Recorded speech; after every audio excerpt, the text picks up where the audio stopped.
Well, good news, it is still winter. We had a few mild days during the week that really eroded some of this ice here at Sibbald Point, but we're back to making ice. Negative temperatures in the forecast.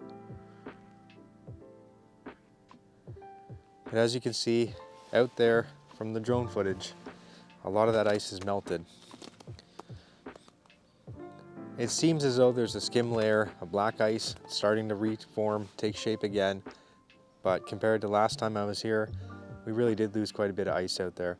But well within 2 kilometers off the shoreline here will be open water. Hopefully that freezes soon, but you can really see it on the drone footage where it's going to take shape from this pack ice to black ice. I don't see any trace of anyone being out here, which is good. It's not safe. Definitely not yet. I actually get nervous when I pull into the parking lot. I really hope I don't see trucks and trailers and machines out here just yet. Thankfully there's none. Stay off of it for now. I know a lot of people are heading north. There's other parts of the lake or other lakes that are frozen that you can get access onto. But myself and a lot of you watching are waiting to get on this ice right here. We know how rewarding Lake Simcoe can be, and we will wait to get it. We need a lot more ice to even think about calling it safe. There's pressure cracks all along the shoreline. Those happen every year here, pretty much in the same spots. You can see over the years that I've been doing this now, where those pressure cracks start and how consistent they are. Pretty much where that ice line and water line are right now in the drone footage, that'll wind up being a pressure crack. That's pretty much where it is every year. And that's a dangerous one. Even when we do get ice on that other side, if there's a shift in the ice or anything, that's where it's going to heave up and can be dangerous to get back to shore. I don't even go that far, to be honest. That's more than a kilometer out. And before that crack, you're already into 30 feet of water. So, all right, enough rambling for this spot. I did what I could here, starting to snow, and I want to get to another spot. Let's go.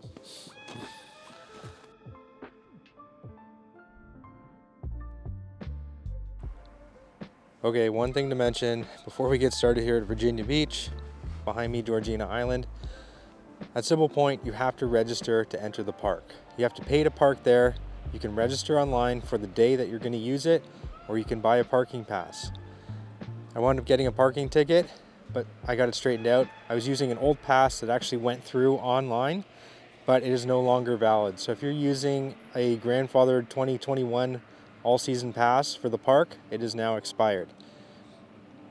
Your best bet is to go to the website and register or buy your pass, whichever you prefer, and make sure you have it displayed on your dash or you will get a parking ticket, and it's 30 bucks. No one wants that. So go online to Ontario Parks Reservations. They actually have an app to make it easier, and you can pre-register the day before you're actually going to show up at the park to make sure you get your spot.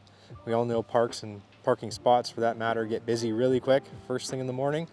You're going to want to register. So do yourself a favor and avoid that parking ticket. Okay, anyway, back to what I want to do here. Virginia Beach, flew the drone. I'm actually, well, not too surprised to see people out here. No machines, from what I can gather. Just people walking and setting up their huts. So there's quite a few huts out here. A couple 15, I think. All portable huts. I personally don't know how thick the ice is that they're on. I'm not going to tell you. Even if someone told me what it was, take that with a grain of salt. Anytime someone tells you how much ice they had, unless you physically see it for yourself, you have to take your own precautions. Use your common sense, use your spud bar, and be safe.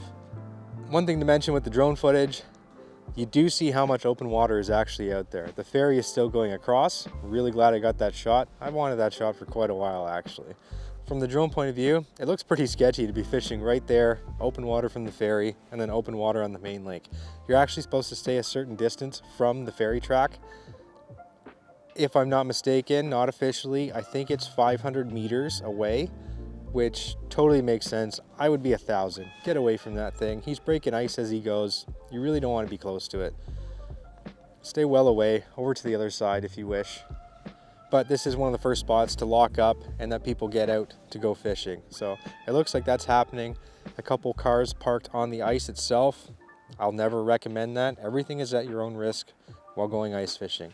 So Virginia Beach, a couple people out there. I'm going to give it some more time. I wanted to get out this weekend, but personally, I can wait another week. We have some cold temperatures overnight. We're hovering below 0 for most of the week.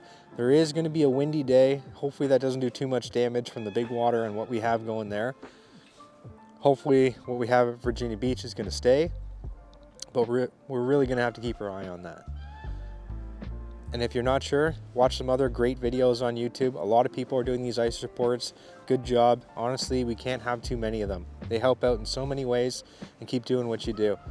All right, let's try one more location. We're going to do 3 in this video. Let's check it out. I'll see you there.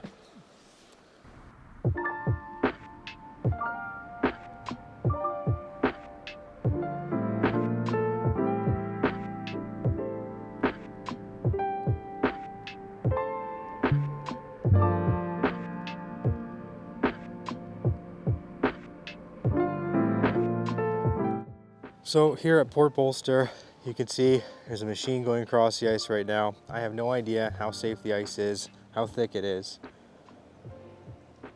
He seems to be topside and there's lots of huts out. Most of those huts that you see are off Holmes Point. I know one of the operators is working from there right now and taking people out. We have people and dogs playing on the shoreline. Everyone's enjoying their day so far. There's a little bit of snow.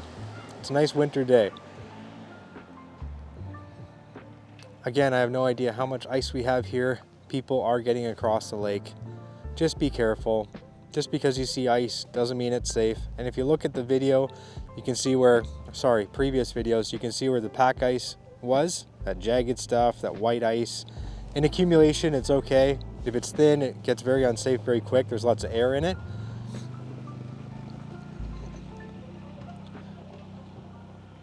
The ATV is trying to find a way back onto shore as this is a steep bank. When I got here, there was a couple people fishing and trying to bring their sleigh full of gear up this hill. A couple of people wound up helping out, but very icy and hard to get up if you don't have a machine. So make sure you have good boots with good grip if you're getting up these hills. Not much to say. A lot more huts than Virginia Beach out here off Holmes Point, almost Port Bolster. And I'd say most of those huts are a good kilometer and a half offshore. Just be safe, please. The next time you see me, I'll probably be ice fishing, so that might be the end of the ice reports.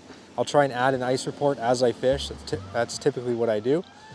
So stay tuned for that. But next weekend, I'm really hoping to get out here on the water, the hard water. So again, more drone footage. As you can see, people are out here. Just be safe. Wear your floater suit, your ice picks. Make sure someone knows where you are and get home safe. So until the next video, you stay safe, happy and healthy, and I'll see you in the next one.